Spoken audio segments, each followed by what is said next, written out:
What is going on, guys? This is Jake at That Fit Friend, and today we're going to be talking about 9 of the best CrossFit shoes in 2023 and early 2024. Honestly, I feel like 2023 has been a pretty dang solid year for CrossFit shoes. We have more companies cropping up, so I have 9 of my favorite models up here. I'll cover some pros, cons. Everything is timestamped down below. I also have ways to buy these shoes in my description and in the pinned comment in this video, and I have full written reviews and a roundup covering all these shoes. So if you want context and if you want content on any of these shoes, I got you covered. But all that said, let's dive in. So one of my favorite shoes of 2023 has been the Born Primitive Savage 1. This is a new model on the market, and it has quickly grown to be one of my favorite shoes for tackling CrossFit WODs that I program for myself. And so with this shoe, 3 pros that come along with it is number 1, I think if you like older CrossFit shoes, like the Reebok Nano 2.0, for example, even the Inov-8 F-Lite 235 V3, this can be an awesome model. This also kind of reminds you of the New Balance Minimus Prevail, the OG model that a lot of us loved, because it kind of has this like classic silhouette, has a lower stack height, has a more simplistic construction. So I think if you were a fan of those types of shoes, I think you'll resonate with the Savage 1. Another pro that I like with this model is that it's built to be wider. So you actually have a wider forefoot in this shoe, a little bit more upper volume. So if you do have a higher volume foot, this model should work pretty well for your needs. And the midfoot isn't super aggressive. So I have an E-width foot. I find this shoe to fit plenty fine for my needs. And overall, I have found that a lot of folks in my community also find the shoe to fit really well and be pretty comfortable for their training wants and asks. The third pro that I have with this model is the lower stack height and its flexibility and how it just feels a little bit more minimalist. So with the dual density midsole in the shoe, you get a nice level of stability, but the forefoot is also pliable enough to where it doesn't feel overly uncomfortable. So I think if you want that stable shoe for lifting and CrossFit, this can be a great option. And if you do like a little more ground feel with your shoes that aren't over engineered, this can also be a good option in that context. Now, 2 cons that I do have with the Savage 1 is number 1, I've mentioned this in my full review, so definitely check that out, is the tongue construction. The tongue can be a little bit uncomfortable at times, and that's because we have this mesh tongue. There's not a ton of padding to it, and so what ends up happening is it kind of gets pushed into the top of the foot. Now that's gonna resonate differently with different foot anatomies, but generally speaking, I think you'll take about 1 to 2 weeks to really break this in and not feel it at all. If you wear the right socks too, you can also mitigate this, but definitely expect a little bit of tongue rub. That's honestly one of the biggest gripes that I have with the shoe and what others have mentioned in my videos on the Savage 1. Another con that I have with this model is that down here you do get this bubbling at the bottom of the forefoot. So we've seen this with other models like the Reebok Nano 9, but that is kind of common. It doesn't necessarily take away from the shoe's performance and common in the context of how this lacing system is laid out with the width down here. But all that said, you can expect to have a little bit of bubbling here if you have to lace the shoe super tight. So if you have a medium or narrow foot width and you have to get more security in this model, I would say you'll probably have this a little bit more prevalent. It's not the most aesthetically pleasing feature on the shoe. So as you can see, we do have a little mound down here, but overall, those are my main knocks against the shoe. Performance wise, it's held up great. I haven't had any breakdown issues yet, and I have been trying to push my rope climbing volume on the shoe to purposely beat them up, and they've held strong thus far. I'm getting some creasing here in the materials, but that's expected with any shoe when you're really digging into the forefoot here. But overall, the Savage 1 has been a very solid performer, and I think for a first pass at a shoe designed for cross-training, CrossFit, and lifting, Born Primitive did a pretty solid job with this shoe. The next model that I want to cover is the Rad 1. So I have thoroughly enjoyed the Rad 1. They're extremely well-rounded, and I know a lot of folks feel the same. If you wear Rad 1s right now, let me know in the comments below why you like this shoe. So 3 pros that I have with the Rad 1 is number 1, the overall versatility of this shoe. So this model has a swell foam midsole that feels very pliable and very flexible. Like this is one of those shoes that you can kind of put on and they break in right away. So there's not gonna be a break-in period with the shoe in my opinion for most lifters and athletes. And it's one of those shoes also that feels very comfortable from its first use. So with this midsole here, it's a little bit more versatile. It's a little bit more poppy and bouncy and responsive in my opinion. So for example, when you have a short run program in your WOD, or you have jumps, or you have any form of double under, this shoe does feel pretty good and it feels pretty responsive compared to some of the other models that can feel a little bit stiffer at times. So I love the versatility of this shoe. The second pro that I have with this model is its overall aesthetics. So with this shoe, it has more like streetwear vibe. So with the Rad 1 is one of those few training shoes that I'll wear out and about casually because it has that nice casual appearance. So I think if you want that shoe for CrossFit, but then also wearing out and about to run errands, wearing wearing a little bit more casually. The Rad 1 can fill that void. Did I need to buy myself a brand new black and gum colorway for this video? No. Did I do it because I really love this colorway? Heck yeah, and that has to do with my love for this shoe's ability to be a little bit more casual. My third pro with this model is its overall stability and durability. So despite being more versatile and a little bit more bouncy and responsive, I find the stability of this shoe to be plenty fine for most lifters' needs. I have deadlifted well over 500 in this shoe, squatted 405 in this model, and haven't had any issues with compression whatsoever. And I also like that there's a TPU and rubber overlay around the midsole of the shoe. It gives you a little bit more durability for rope climbs and just general wear and tear that you're gonna get when you have abrasion on the sides of the shoe, heel and toe. So I like the durability for the most part. Now what I will say is do not wear this shoe for pickleball. I continually wear my Rad 1s for pickleball, and then I rip the upper mesh and knit materials, so try not to do that because you will tear the shoe on concrete, so definitely keep that in mind. So now, two cons that I have with the Rad 1 is number one, it can run a little bit narrow, so this is not gonna be your widest fitting CrossFit shoe on the market. I have an E-width foot once again, and this model can feel pretty snug at times. For example, I'll typically wear this shoe for my workout and then out and about to run some errands, but it's not necessarily my favorite shoe for wearing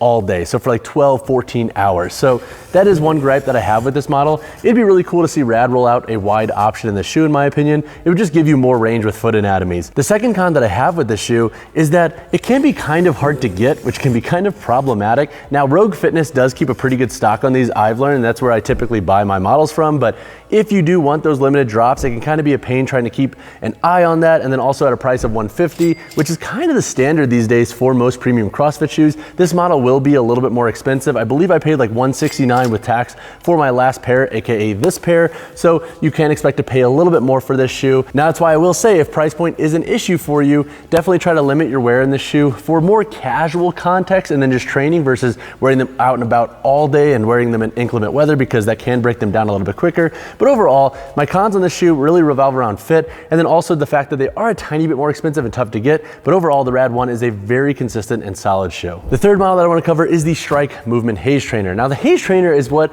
I would call one of the more polarizing shoes in this list, and I'll explain why in a second. If you have the Haze Trainer, or if you've ever worn it, let me know if you've liked it or have you disliked it down in the comments. But three pros that I have with the Haze Trainer is number one, I like the more minimalist vibe that you get with the shoe. So if you are somebody that likes that more minimalist feel, so like for example with the Savage 1 and more of like the Reebok Nano 2.0, that lower stack height, I think you will resonate with the Haze Trainer. That's like one of the reasons why I like this shoe and consistently wear them. It almost feels like kind of like that bridge shoe between like a true barefoot shoe and a slightly more like over-engineered CrossFit shoe or cross-training shoe that has a slightly thicker stack height. So overall, I like this model for its minimalist feel, and I like that the sole flexes right out of the box, so it doesn't take a long time to break in. The second pro that I have with the Haze Trainer is similar to the Rad 1. If you like having that shoe for casual use, cross-training, lifting, and CrossFit, the Haze Trainer I think works really well. This is one of the best looking training shoes in my opinion on the market right now, and with different colorways, you can typically find one that works really well for your asks and wants. This is one of my shoes that I'll wear for mostly travel settings too, to where if I'm going out and about and I'm traveling on a plane, I'm only bringing a backpack for all my workouts and I can only bring one shoe to wear both for travel and then for training. The Haze Trainer is what I will typically bring in that context. And that's also because it does have a slightly wider fit, just feels a little more casual, and with its upper construction, it does breathe a bit better as well.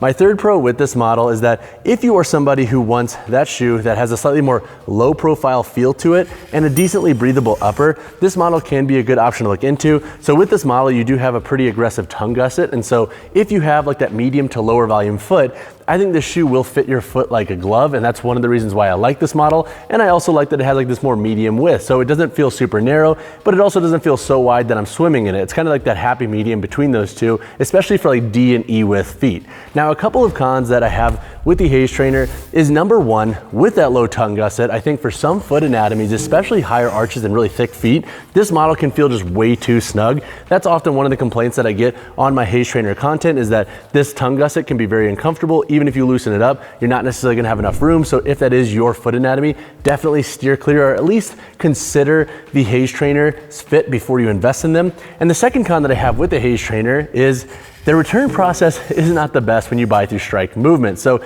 if you do buy this model and it doesn't resonate with you, what I would suggest doing is going through Box Basics. They're typically way better about honoring returns and exchanges. So that is a gripe that I have with the Haze trainer, and that is something that I've had a lot of comments on my videos with this model. And it's a lesson that I've also learned through other community members. So a con against this shoe is not necessarily its performance in the gym, but if you buy this model, try to go through Box Basics. If you can, you'll typically have an easier time to return and exchange if you need to. My final con with this model is that if you're doing a lot of high volume rope climbs, you can sometimes burn through this midsole here. Now it does seem like Strike has made this shoe a little bit more durable in my opinion. For example, this newer colorway hasn't broken down yet, and so I will keep you posted on that, and I'll update a comment down below if it breaks down very quickly or if any way is alarming. But the durability of the Haze trainer can be an issue. However, I think for most folks it typically is fine, but that is something to keep an eye on with this shoe if you're using it for a lot of high volume rope climbs. The next model that I want to talk about is the TYR CXT-1 Trainer, and similar to the Rad 1, did I need to buy a brand new black and gum colorway? Nope. Did I do it for this video? Yep. Did I do it because I have probably an addiction? Yeah, probably. But 3 pros that I have with this model is number 1, if you are somebody that likes a higher heel to toe drop in your training shoes, I think the CXT-1 Trainer is going to be one of your best bets. So this model has a 9mm heel toe drop. That is considerably higher than your more traditional 4mm that you get with the older Nanos, the older Metcons, and the Born Primitive Savage 1. And so if you're like me and you're a little bit more lanky and maybe you don't have the best mobility, this can be a good option, I think, for squats and for basically wall balls or any form of thruster where you do want a little bit more heel to assist with your movement mechanics. The second pro that I have with this shoe is the Surge Energy Foam midsole. So the midsole in this model is a little bit more pliable and plush up here in the forefoot. So if you're doing shorter runs, jump rope, whatever it might be, the forefoot does feel responsive enough to keep the shoe comfortable, but you also get a good amount of stability. I've squatted 415 in this shoe, I've deadlifted 530, and I haven't had any compression issues whatsoever with this midsole. So I think for most strength context, this shoe should do a pretty good job walking that fine line between being versatile and responsive enough for cross training and versatile training and more versatile WODs, but then also stable enough for your heavy lifting. The third pro that I have with the shoe is if you like shoes with a little bit more arch support and a bit more of a structured ankle, this can be a good option to look into. So that boot and ankle in this model is a little bit more rigid, and you do have a tiny bit of arch in the shoe. So if your foot anatomy is typically wanting those 2 asks, this can be a great option to look into. Now, 2 cons that I have with the CXT-1 Trainer is number 1, the midfoot durability can be a little bit problematic at times for rope climbs. So I've had 3 pairs of CXT-1 trainers.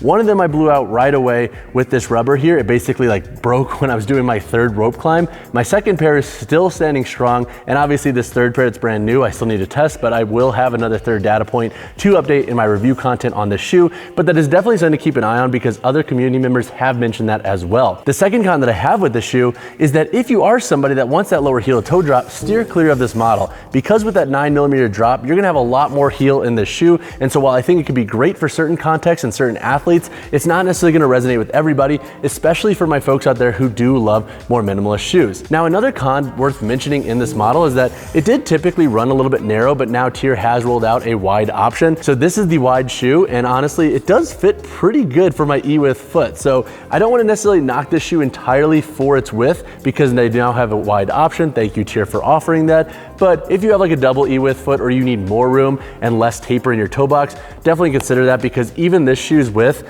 I'm not convinced it's going to be necessarily wide enough for your foot anatomy. The next model that I want to talk about is the Adidas Dropset Trainer 2. And yes, this shoe is not necessarily marketed for CrossFit. Oh, so controversial.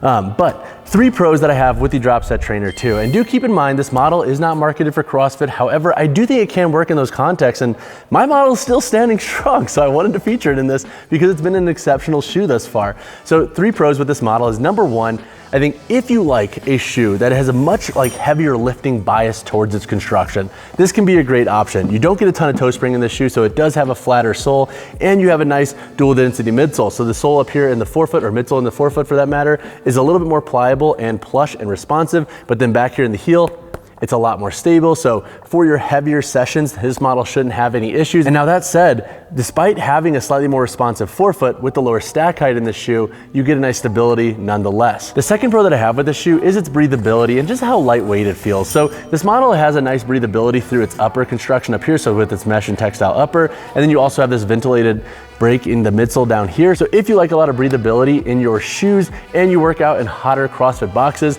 this can be a good option to look into. And then my third pro with this model is that Adidas actually built a pretty dang wide shoe regarding its toe box construction. So this model is a little bit more anatomical in nature. I have an E-width foot once again, and this model fits plenty well for my needs, and I can wear them with thicker or thinner socks and have plenty of room. So I think if you are somebody who does have like that E-width foot or slightly wider foot width, this should be a good option for your foot anatomy. Now, two cons that I have with the Dropset Trainer 2 is number one, it's obviously not built for CrossFit, so you might run into some issues with some of the demands of CrossFit workouts. Now with rope climbs, for example, I haven't had any issues here, but I feel like I'd be a fool not to mention that if you do use this shoe for a lot of high volume climbs or a lot of toe dragging movements, because we don't have the beefiest reinforced layer up here in the toe box, you might experience some breakdown issues. I haven't had any yet, but I want to throw it out there once again and remind you that this is not necessarily a CrossFit shoe, but it can definitely work for that style of training.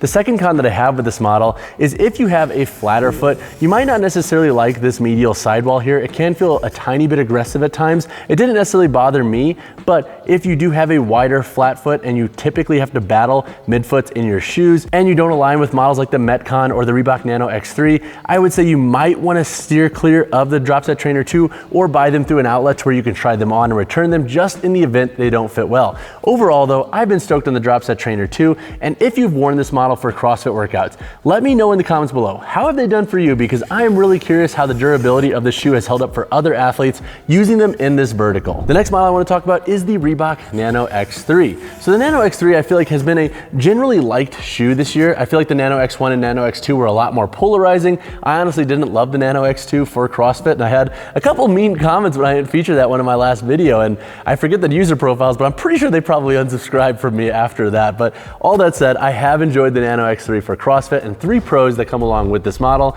is number one, I like the new lift and run chassis system in this shoe. So this is a new feature with the Nano X3. Essentially, it's this TPU layer here that extends from the forefoot and midfoot, wraps around the heel, and inserts on the medial and lateral side. And then down here on the bottom, there's like a dome inside the shoe that basically gives you a little bit more pop when you're running, jumping, etc. But then it flattens and gives you more stability when you're lifting. And honestly, I feel like that adds a little bit more versatility to this shoe. And that takes me into my second pro, which is the versatility of this shoe. So with the Float Ride Energy Foam midsole in this model, I find that once you break in this shoe, it does have a good level of maneuverability up here in the forefoot, and this midsole blended with that lift and run chassis system, I feel like walks that really fine line between being versatile enough for short runs and for versatile workouts, but then also being stable enough for heavy lifting. So if you want that shoe for CrossFit, but then also just some general cross training, short runs, and just general training, this can be a great option to look into. And then the third pro that I have with the Nano X3 is if you like shoes that are a little bit more structured regarding their upper, this can be a good option to look into. With this lift and run chassis system, you get a good level of ankle support,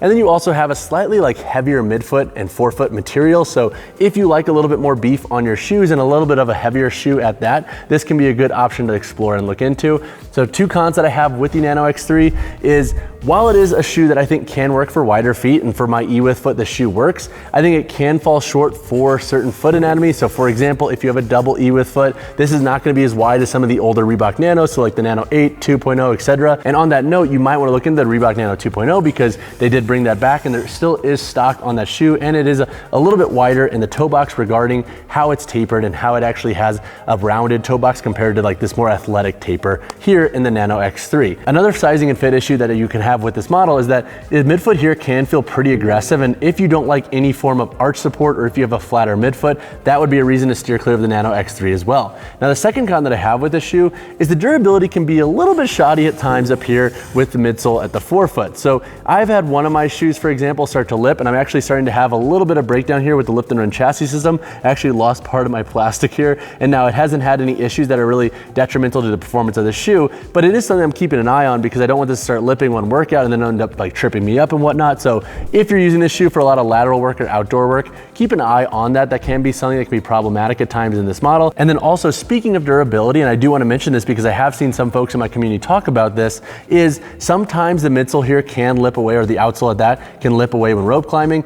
I have yet to have that issue in either pair of my Nano X3s. I have a black colorway and this white colorway, and both shoes have held up really well for that context, but it can happen at times. So if you do get that kind of one-off pair that has a faster breakdown rate and you use your feet a lot in rope climbs, that could be something to keep an eye on. But overall, I feel like this shoe has done a lot better than the Nano X1 and Nano X2 from a general durability standpoint. If you've had durability issues with your Nano X3, let me know though in the comments below, because I'm curious what issues you've run into. The next model I want to cover is the Under Armour TriBase Reign 5. So this shoe I also feel like is a little bit polarizing. Some folks love it, some folks don't love it. So 3 pros that I have with the TriBase Reign 5 is number 1, I like the micro G foam midsole in this shoe. I feel like this shoe is pretty dang stiff out of the box, but once you give it enough wear, it does start to break in a little bit more. And now with this micro G foam midsole, it is plenty stable for heavy training, and it's a little bit more pliable up here in the forefoot to give you more bounce. But what I will say with this midsole, and where I think it does make sense, is if you do like that more like rigid and structured midsole, that's a little bit thicker and a little bit stiffer, that's where the shoe is going to excel. It's not going to be a midsole for everybody, so keep that in mind before you buy the shoe. The second pro that I have with this model is the TriBase outsole. So I like when Under Armour uses the TriBase tech in their shoes. I find that it gives this midfoot a nice balanced feel, and overall we don't have a ton of toe spring in the TriBase Reign 5, so it can feel like a good shoe for lifting in the context of giving you a nice flat feel. The third pro that I have with this model is that it has a 2mm heel toe drop. So if you're somebody that likes that flatter shoe, this is one of the few modern day CrossFit shoes or cross training shoes designed for a bias in CrossFit that has a flatter construction. So with the 2mm drop, this is going to give you one of the more flatter feels out of all the models in this video. And just before I dive into my cons, I do like the warp upper and the upper construction in the shoe, and I feel like it is definitely worth mentioning because compared to the TriBase Reign 4, it's just a feature that I like a little bit better in this model. Now, 2 cons that I have with the TriBase Reign 5 is number 1, this kind of piggybacks off my first pro. If you don't like stiffer training shoes, this midsole might be a little bit too stiff for you. Even when broken in, it can feel a little bit blocky at times, so that could be something to consider with this shoe. And then my second con with this model is the laces can be a little bit awkward at times and too long and come undone, but then also the fit of the shoe can also be a little bit interesting. If you have a wider midfoot, you might want to steer clear of the shoe, and if you have like a double E width foot, this would also be a model to possibly steer clear from. Do I think it's the widest TriBase Reign model to date? Yes. Does it fit for my E width foot? Yes, but I don't think it's going to be a shoe that fits for every single foot anatomy. The next model that I want to cover is the Inov-8 F-Lite G300. So the G300 is a pretty stellar shoe for CrossFit, cross training, and lifting. I also like the F-Lite 235-33 and the 260 V2, but I feel like the F-Lite G300 is the model that I reach for the most, hence why I wanted to include this shoe. So 3 pros that I have with the F-Lite G300 is number 1, I think if you're somebody that likes a little bit more arch in your shoes, this can be a good option to look into, and this could be something that polarizes you regarding the fit for this model, but for my folks who like a little bit more arch and a little bit more of a taper through the midfoot, this can be a great option to look into. So as you can see, we do have a more like tapered appearance here through that medial midfoot transitioning into the forefoot. So if that's something you're after, I think the Inov-8 F-Lite G300 is going to fit your foot like a glove. The second pro that I have with this shoe is its overall upper construction and the booty style construction. This shoe is super easy to slip on and off, and I like wearing it loose and a little bit more casually when I want to just be a little bit more sporty in my outfit and wear it out and about for errands, walking the dog, etc. And I like that the upper up here does have a decent amount of breathability and stretch because it can feel pretty comfortable, especially when worn loose. So if you're like me and you like just slipping on a shoe on and off, this can be a great option to look into that gives you kind of that dual functionality of being wearable on a daily wear basis, but then also trainable for a CrossFit basis. The third pro that I have with the shoe is the graphene outsole and the stability of the midsole. So with the medium density foam midsole in the shoe, it's plenty stable, but then up here in the forefoot, you do have a little bit more pliability for responsiveness. So basically for box jumps, double unders, etc.